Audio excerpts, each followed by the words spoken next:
Assalamu alaikum wa rahmatullahi wa barakatuh. Welcome to a new video, guys. I'm joined by my good friend Ali. Ali, Assalamu alaikum.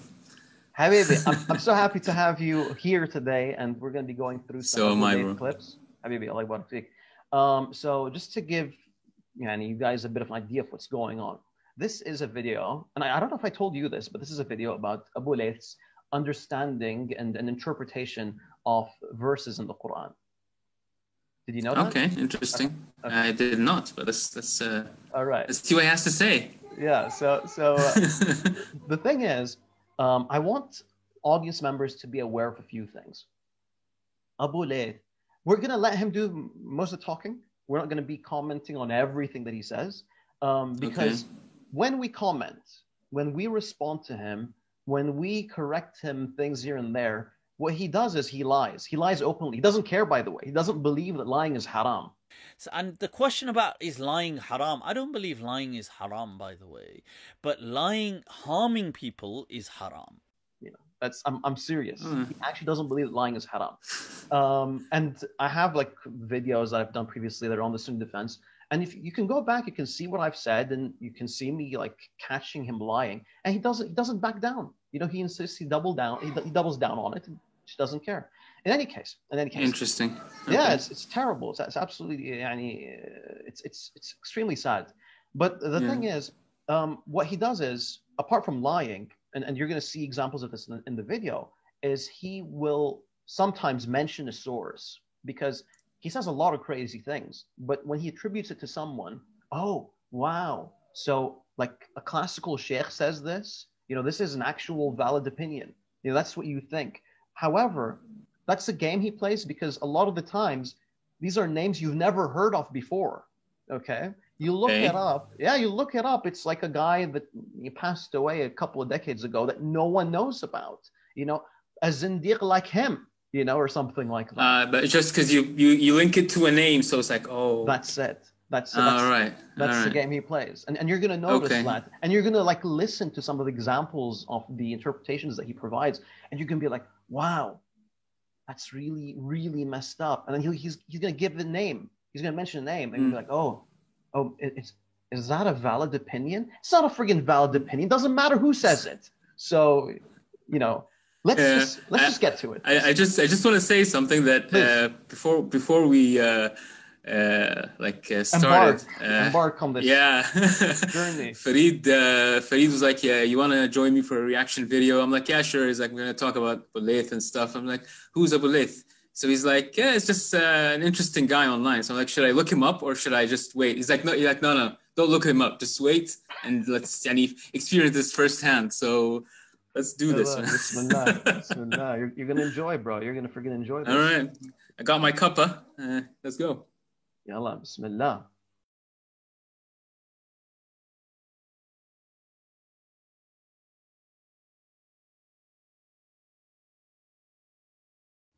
Did Noah alayhi salam live for 950 years?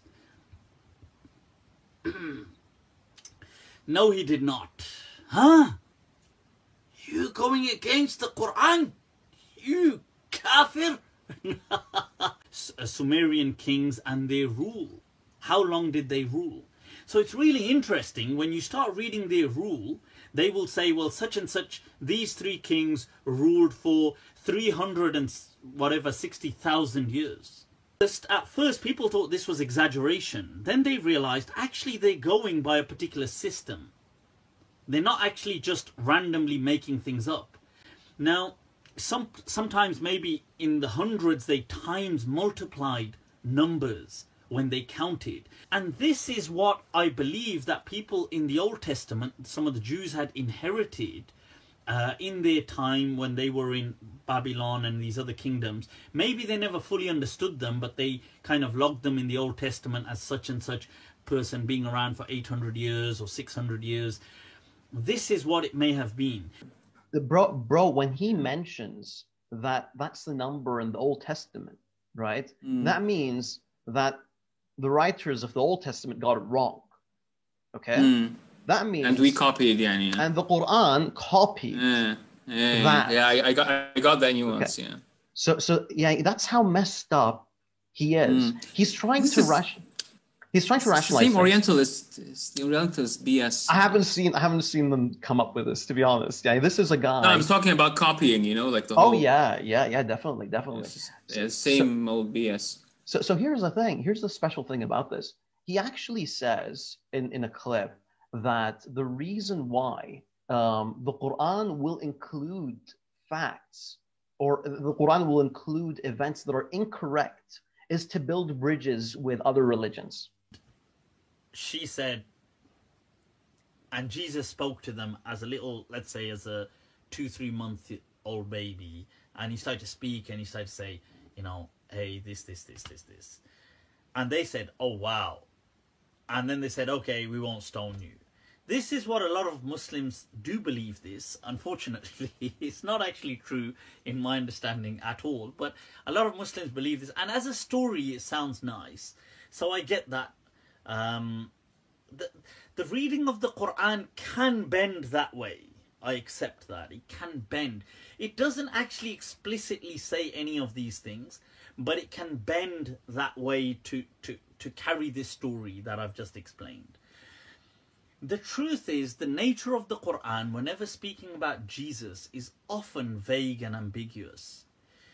It's never quite clear, and I think that's fascinating. And one of the reasons it may have adopted that nature was so maybe Muslims could bridge a gap between them and Christians. All right, let's carry on.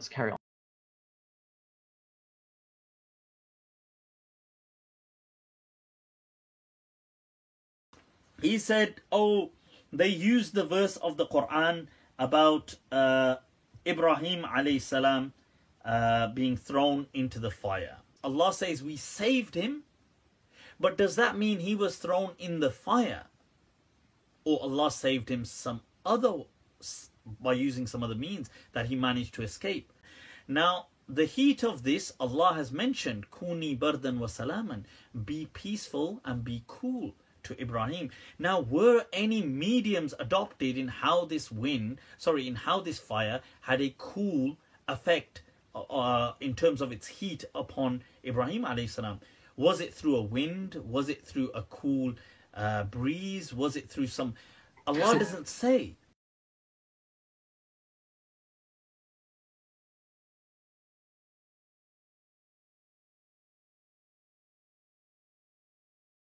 And when Ibrahim said, "Oh my Lord, show me how you bring the dead to life."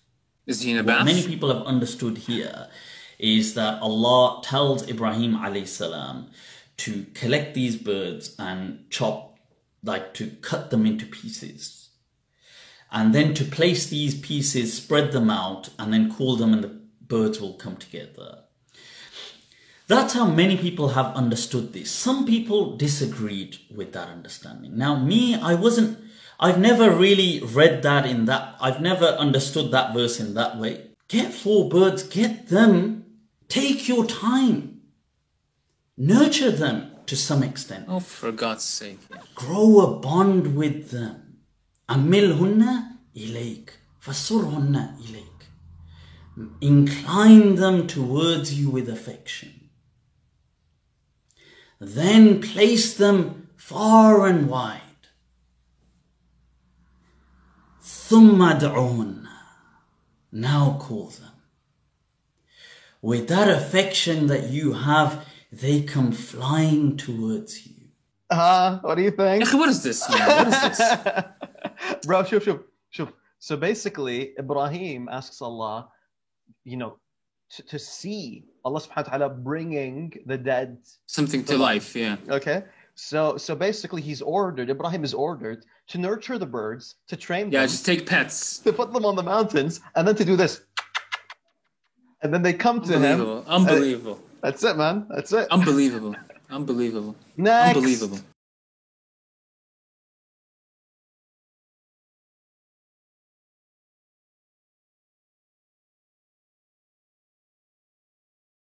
And then there's the incident of Lut alayhi salam, where the Prophet Lut has some guests, and when they come, the people in the village are homosexual. They're actually bisexual, but they're homosexual, strongly homosexual. So they are like, oh my God, we definitely need those guys that have come to Lut alayhi salam's house. Now, could it be that those people weren't angels, they were just people? Not the town people, obviously, that would be silly, them being angels, but the guests of Lut alayhi salam. So I think to that I'm quite inclined that they may have most likely just been people, not angels. No, but I want you to pay attention to something, all right? Because the verse, look at the verse, okay? رسلنا لوطا لا, look at the next one. سير بهم إنهم منزلون على أهل هذه القرية رجزا من السماء. Okay, you know, that's what I do all the time. You know, when I'm pissed off at people, you know, I just friggin' I like summon things from the sky at them. You know, when I'm upset, I do that all the time. Yeah. So.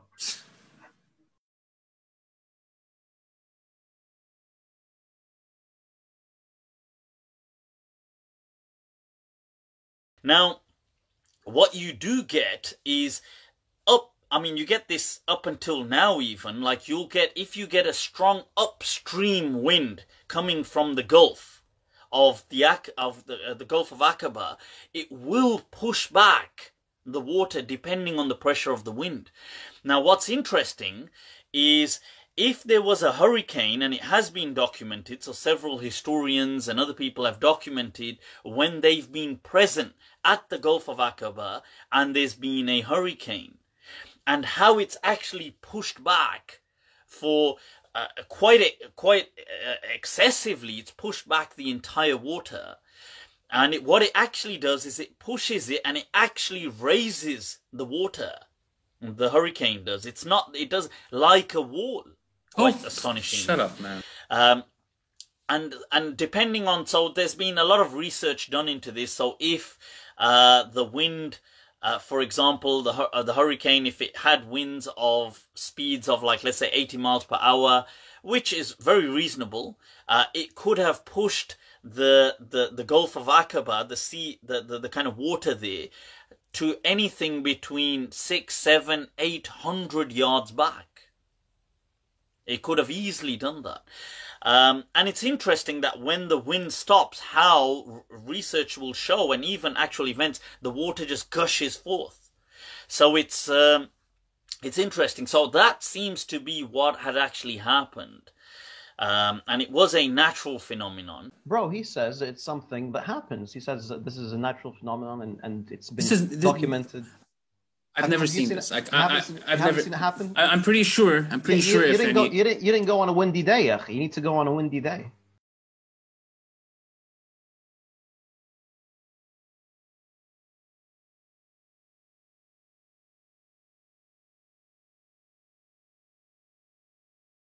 So let's give an example of people have asked me the staff of the stick of Moses, Musa alayhi salam.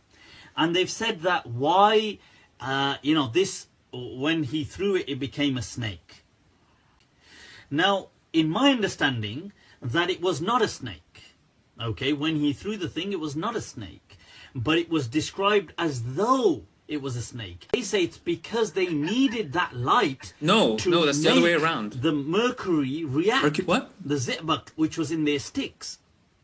So they would fill their sticks with certain things, and when they would throw it, how they exactly did this, I don't know, but this is what a lot of Mufassirin do write, that the chemical, the compound they had within there was reacting with the light.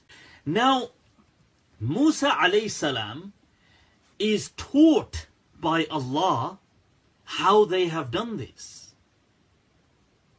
He is divinely taught. Now the thing is, the magicians didn't know, like outside their circle, nobody knew how they used to do that. People believed they were actual snakes, that they could turn them with the power of the gods, of the Pharaoh gods.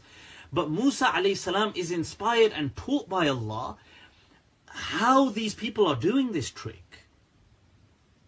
Now Allah mentions that he is then told to throw his stick. Does he come across this compound, this chemical, does he come across this?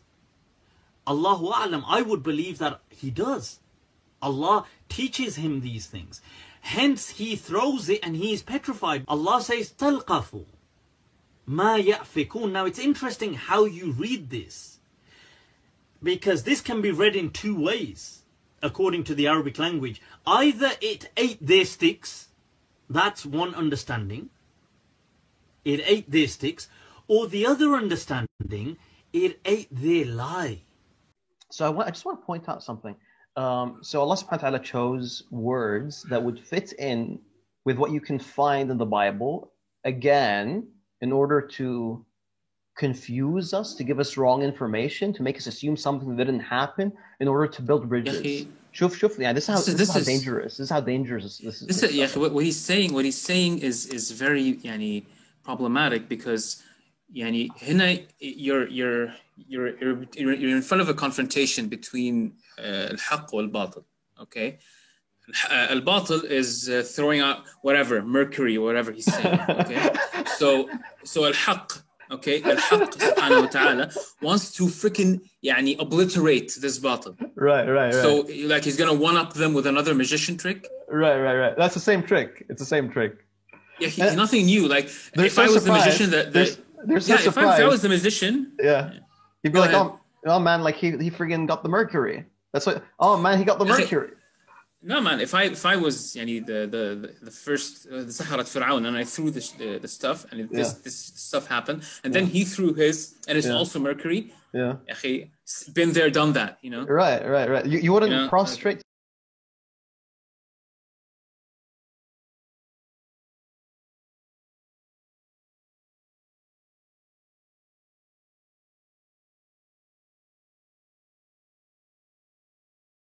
Now, in this story, where he mentions that, do you remember when awayna ila sakhra, that when we rested by the rock? So they set off on this journey and they go to sleep by this rock. In my understanding, they remain asleep. And it is in the, like, it is a vision that they see. Like when they're getting up and they're setting off and everything, that was all still, they were still asleep. That was all part of a vision. And hence the first sign of the vision was the fish jumping up that they had with them, jumping up and then just kind of floating through the air and going into the sea. And that was the first sign that they were no longer awake. Oh, for God's sake. That they were in a wakeful state, that this was a vision, that they were still asleep. And then the rest of the journey, in my understanding, that where they go off takes place whilst they're asleep. It's not something they actually do. So he's trying to keep the bullshit in. They're jumping from scene to scene. So all of a sudden they're on a ship and nobody else can see them on this ship. And they're on this ship and they kind of puncture, they create a hole on this ship.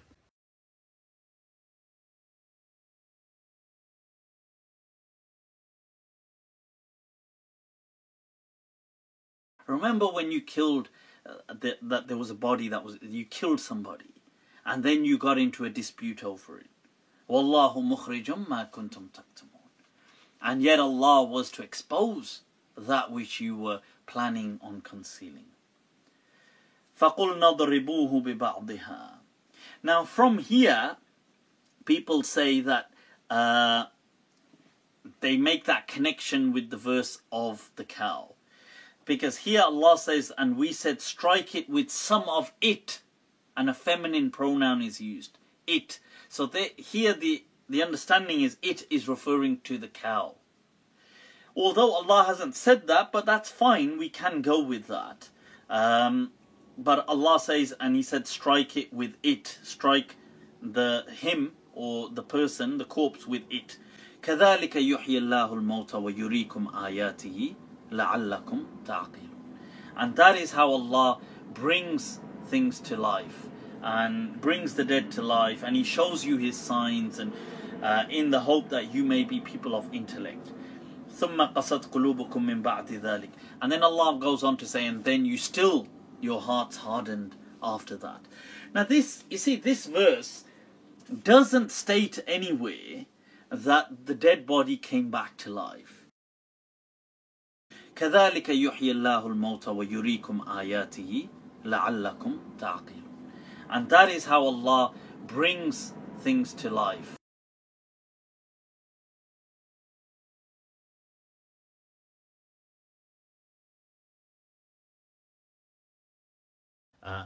Generally, when Allah says that Sulaiman alayhi salam allamnahu mantiq at-tayr, this kind of bird whispering and things like this, this is, as many of the mufassirin, like people like Sheikh Allama Abdul Karim al-Athari in his tafsir Urwatul Wuthqa, and other people say this is the same as people who, it's a skilled art that some humans possess in being able to communicate at a low level with animals, like horse whispering, like the way they train horses, or the way people communicate with dogs, or the way people communicate with certain birds. So Sulaiman alayhi salam was given that as a gift, to be able to kind of whisper, that bird whispering.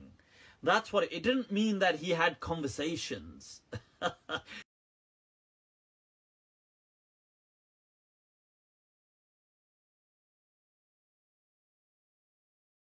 Like somebody had asked about Hudhud.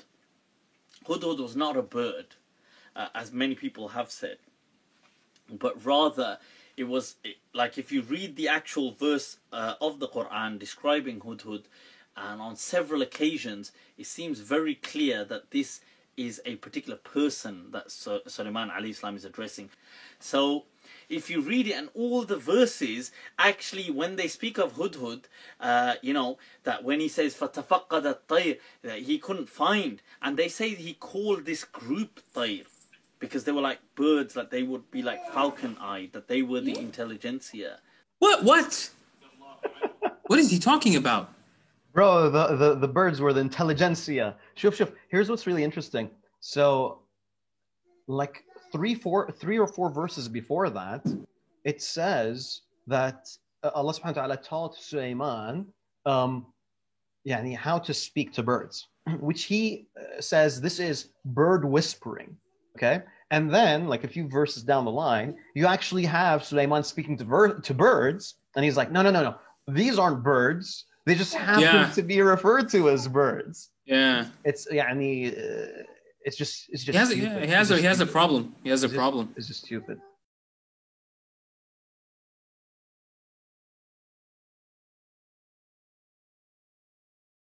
So the ant as well, I mentioned that the ant and Sulaiman alayhi salam, that there's two responses to that. The main understanding, as I mentioned in the tafsir, I go through this in much detail, please watch my clip. The main thing is he was shown this as a vision.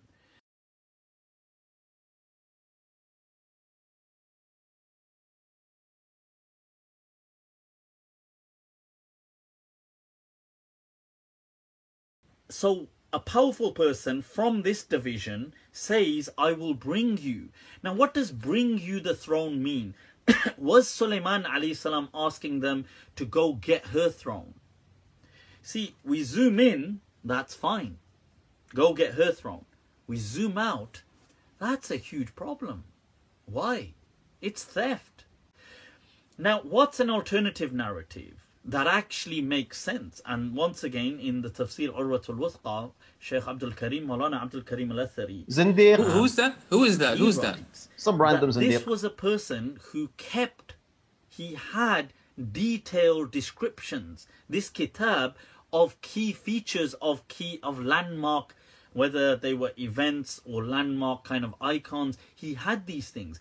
And he said, I've actually got a descriptive, detailed description of this massive throne, the way like the peacock throne was described in so much detail with all its finite things, qualities to the British. In a similar way, this had been described, and he has it written. He's saying, I can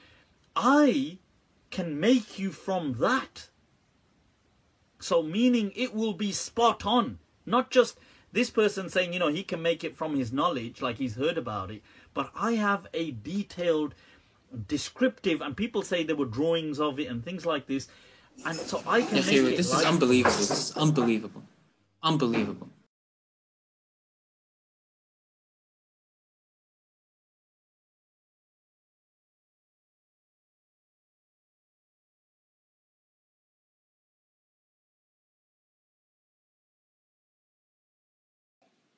It does mention, the Quran does mention that these two figures, Harut wa Marut, and most likely they were probably two rulers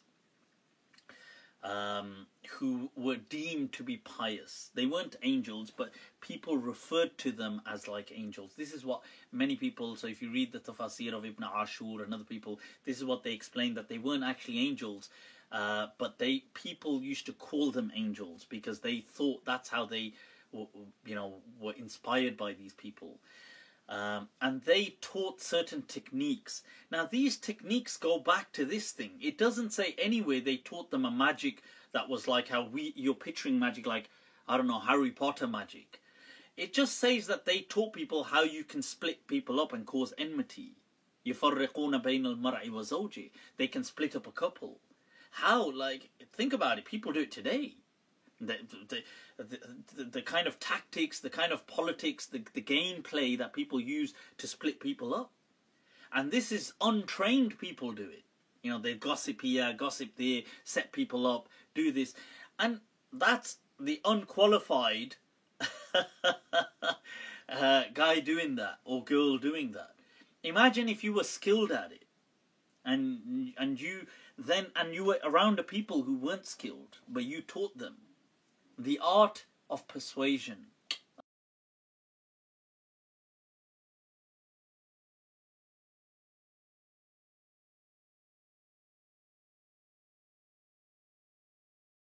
That you do have that as a general belief, that Muslims feel that Mary had a virgin birth, although no verse in the Quran says that she had a virgin birth. Then I mentioned some ulama like Maulana Abdul Karim al-Athari, Allama Tamanna Imadi, and these people said that it was a natural birth. And that's not the case, but the miracle they highlighted was that when she got married to Joseph, that Joseph would abstain and he was not interested in any kind of intimacy. And hence when the angel came and she said, but how can I have a child and I haven't even been touched? That after that she did conceive, she conceived naturally. لا حول ولا قوة إلا بالله.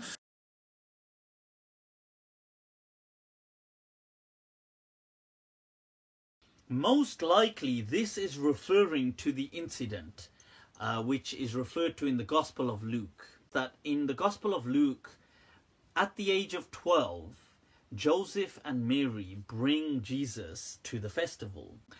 But he's sitting in there debating the high priests.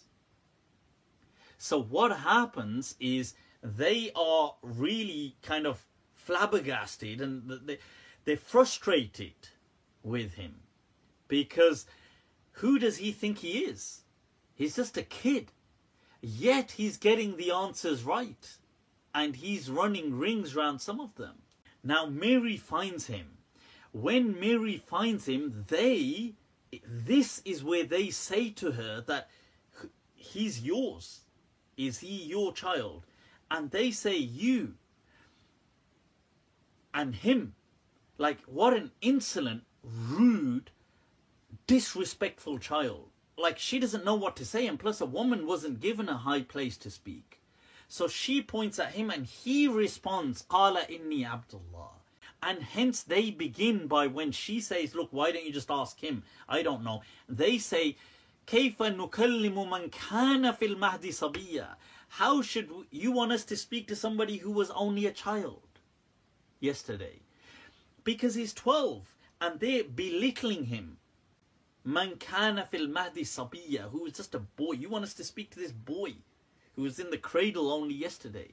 So I have a few thoughts to share about this one. If you notice the verse, it says that Maryam was carrying him. I don't think she was carrying a 12-year-old boy. Secondly, they say, you want us to speak to this boy? He was just debating you a few seconds ago.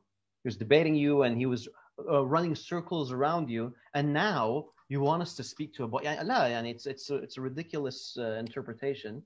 It's insane. It's insane. It's insane. It's insane. No, absolutely no respect for the Quran.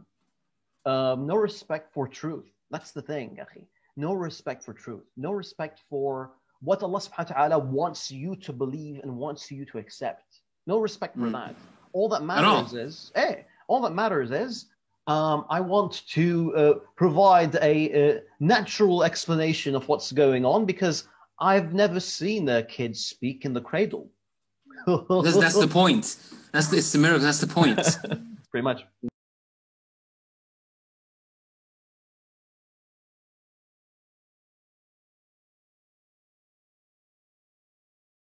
So when we say things like he made the blind see, or he brought the dead back to life, or he brought birds that were clay and made them into living birds that could fly away, that this was all a parable because Jesus spoke in parables. He was one of the few prophets who ever spoke in parables. And this is what he was doing as in a parable, for this is what his people had become locked in. It was like they were a clay of, a bird that had no real use. But what are you talking about? Of the good news, hence the gospel, which just means the good news, was not only to animate it and bring it to life, but it would liberate it and it could fly away.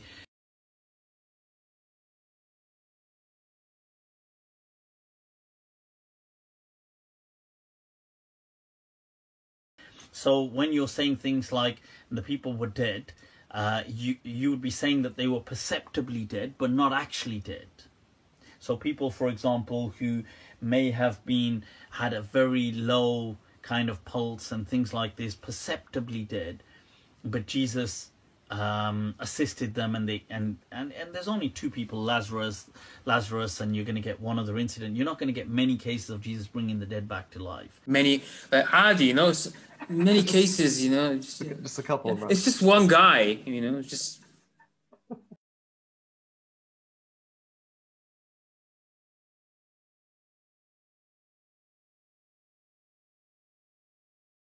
And the blind as well, that he healed them. According to some theories, you see, Jesus had traveled in his early age. That's a theory, once again, by certain Christian sources as well, and certain Buddhist sources, that he traveled to the Buddhist regions and studied with them. Wow. And then came back. Wow. Now, according to some of these theories, that Jesus learnt certain meditation techniques and certain kind of Eastern healing methods that weren't popular in the Middle East. So things like I'm not saying it was, but like Reiki and things like this that are very Eastern, where people heal with they have certain methods. So there's a theory, I'm not saying this is what it was, but there's a theory that Jesus had picked up certain healing techniques and healing methods whilst he was away. And then when he returned, he had these practices. He also, his whole thing about patience and was very kind of Buddhist-like too.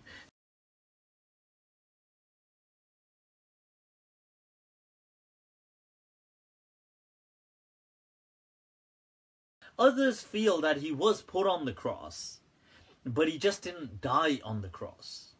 And that's the understanding that I would go with, that I would feel that Jesus Christ was put on the cross, but they didn't successfully crucify him. So when the verse says وَمَا صَلَبُوهُ, oh my God, what is he denying now? As in successfully. Because to crucify somebody meant to execute them through crucifixion. So Jesus had to be taken down the same day. So it makes sense that he wasn't actually dead when they took him off. And I know the Romans, the soldier pierced his lung to see if blood would come out and said, oh yeah, that's enough, take him down. So that's my understanding. Huh? What do you think? يا أخي لا حول ولا قوة إلا بالله.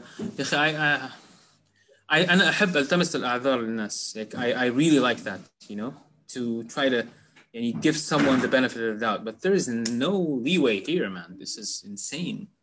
So I like how Jesus was on the cross. The guy freaking stabbed him in the lung. All right. It's a flesh wound. Punctured him, and the guy's like, "Yeah, he looks dead. Let's take him down." And and, yeah, what the hell like, is psych. this? Yeah, psych.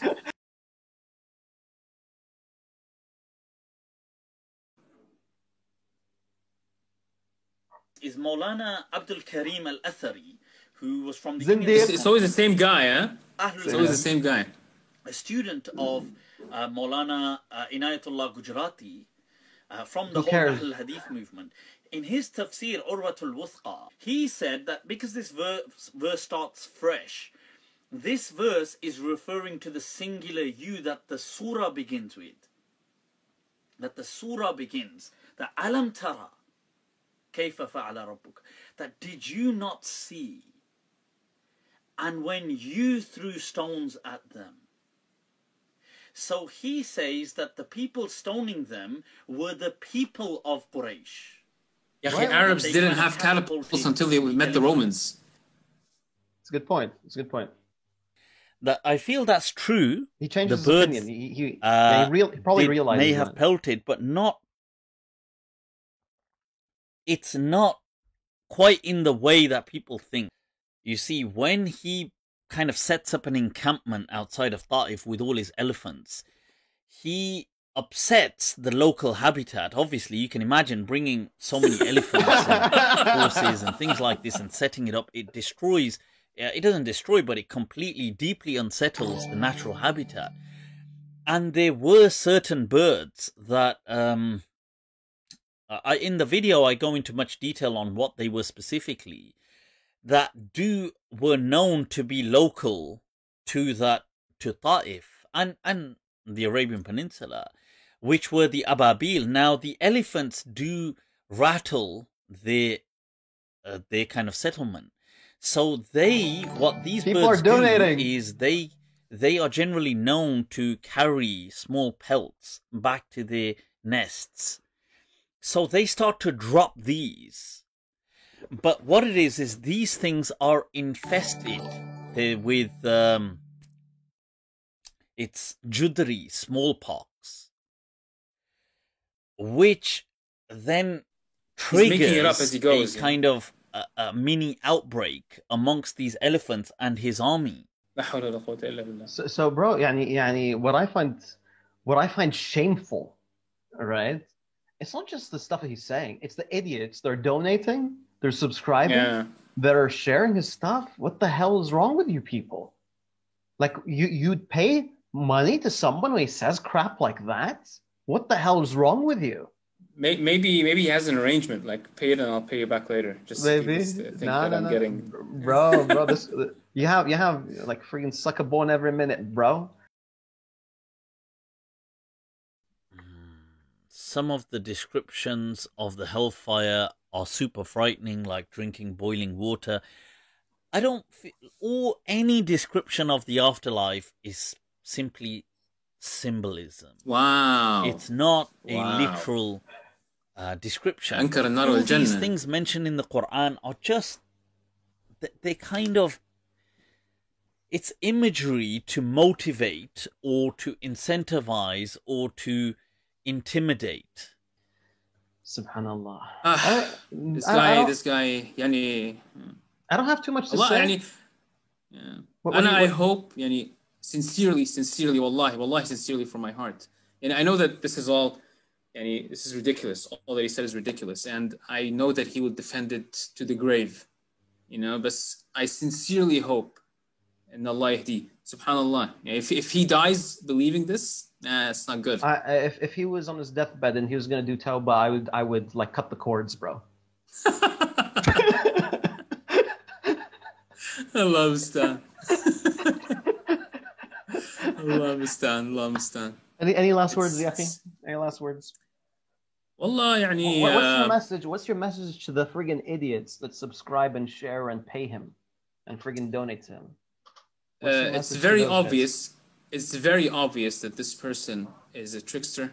You're a Wahhabi, Yafi. You're a Wahhabi. This is the sort of thing. This is the sort of bullshit that Wahhabi would say. Now that's what he said. By the way, you disagree with him. You're a friggin' Wahhabi.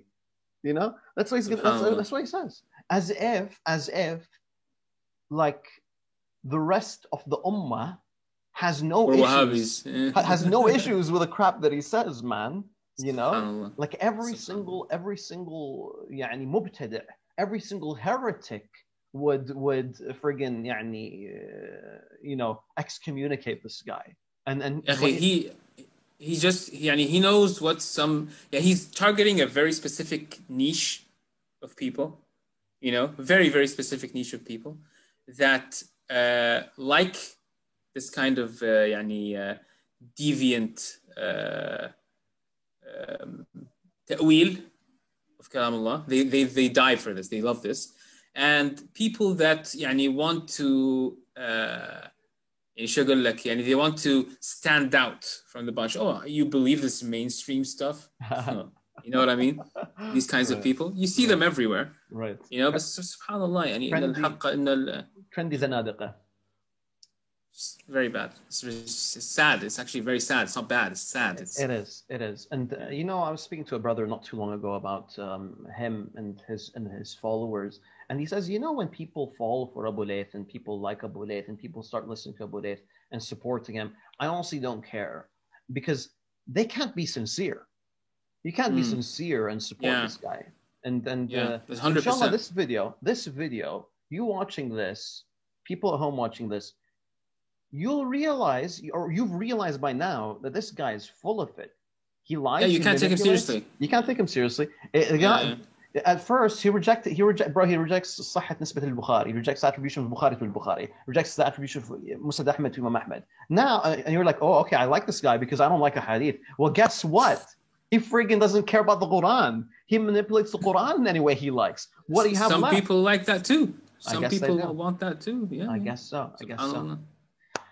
That's all I got to say, bro. That's all I got to say. Thank you for joining me. Thank you for this entertaining for ruining your day. For ruining your day. Well, at least I know that whenever he crosses my path on the YouTube feed, I'll just skip. You know. Habibi, take care. And rest of you punks. Assalamu alaikum wa rahmatullahi wa barakatuh. Salam.